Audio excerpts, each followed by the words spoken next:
pledged to voluntarily reduce their number, and they said absolutely not. Except for two. I did get two who volunteered. The village of Depew, the village of Lancaster reduced by 2. What I didn't tell them was I also did something else that my poor father told me when I was a young man. He'd say, like all American fathers, he'd say, and my father was, as all of our fathers, a great man, a great Western New Yorker, a great father. He served 3 American presidents. When he was 26 years old, he had an office in the White House. There was a young man named George Stephanopoulos who sat for Bill Clinton in this office off of the Oval Office. That's where my father sat for Harry Truman, 26 years old. And he would say to me as a boy, he'd say, Kevin, for the love of heaven, please don't go into government or politics. But if you do, I want you to make me 2 promises. One is, remember, the purpose of government is to touch another person's life, to ease a pain, to heal a suffering, to solve a problem. And the system that we have here, no matter how hard our public servants work, and they work very hard to do that, they're impaired by the burden of this millstone of so much government that precludes, if not indeed prohibits them from doing it. And the other promise he made me make to him was, he said, if you do it, promise me that you'll read everything you can get your hands on. Because most folks in government don't read. His hero, Harry Truman, used to say, not every reader can be a leader, but every leader must be a reader. And I took that to heart. So I'm a bachelor poster child. There ain't much else happening in my room at 4 o'clock in the morning. I'm also a bit of an insomniac, and I read a lot. And what I didn't tell these town boards when I asked them voluntarily to reform, I didn't tell them that I had discovered a little law that no one knew existed and had never been applied or employed in the history of New York State. And the law says that as New York residents, you are vested with the great American right of petition.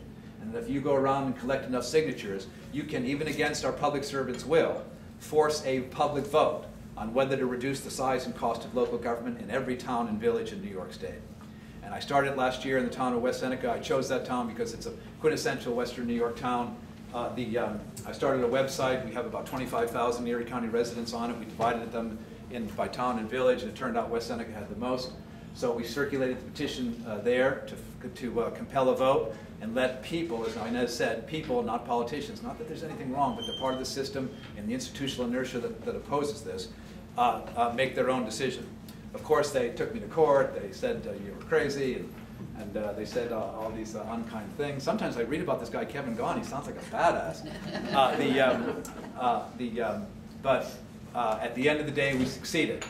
And it took us about 1.5 years to have our inaugural vote, but we have of the 25 towns I started in West Seneca and Evans, and this past June 3rd, for the first time in the history of New York State, citizens went into a voting booth, closed that curtain, and made their own decision on the size and cost of their local government.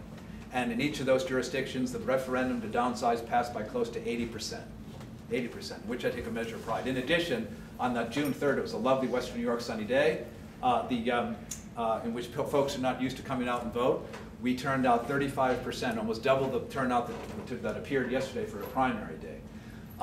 Building on those successes, we then moved on to Orchard Park and Alden. Orchard Park votes next Wednesday, Alden the week after that, in November, the town of Hamburg. My plan is to, over the course of the next 3 years, give every Erie County resident, hopefully 2 or 3 towns or villages every 3 months voting, every Western New York resident the right to go in and make this decision. I have every confidence that they're going to make the right decision. I have every confidence that whether it saves $10 or $10 million, anyone's going to do that. I don't know about you, when I go to Wegmans, I coupon shop. I'll save $10 here, $10 there. You will hear some of our elected officials say, well, Kevin's a nice guy, he's a little nuts, but his idea is not going to save enough money. Reminds me of the old adage, no drop of water feels it's responsible for the flood. But as we just recently learned in the southern tier, every drop of water is responsible for the flood. And unless you begin with drop by drop, town by town, village by village, we're going to go on another 40 or 50 years and have to have another guy like me come to another luncheon and recite those shameful statistics that I just described to you of loss and decline. And it's not right.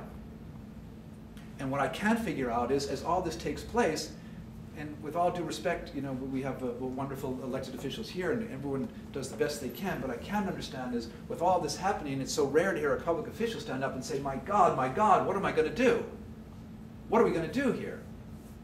And that's why I think this little idea of mine is resonating with so many folks, because it's sort of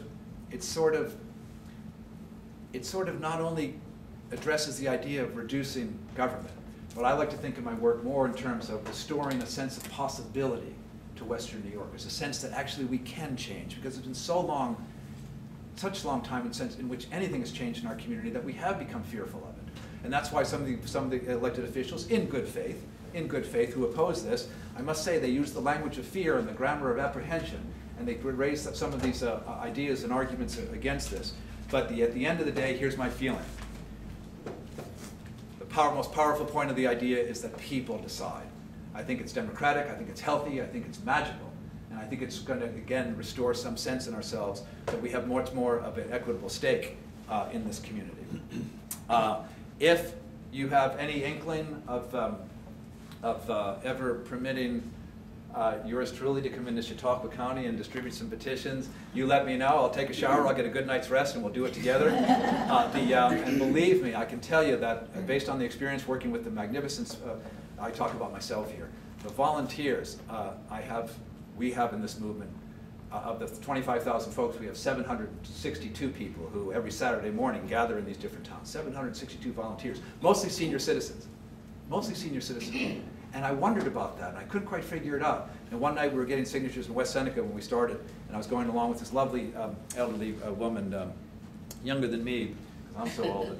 But and she'd gone out every night, and she got hundreds of signatures, and we were walking on a lovely night, and I turned to her and I said, "Ma'am," I said, "why do you do this? Why do you give this so much time?"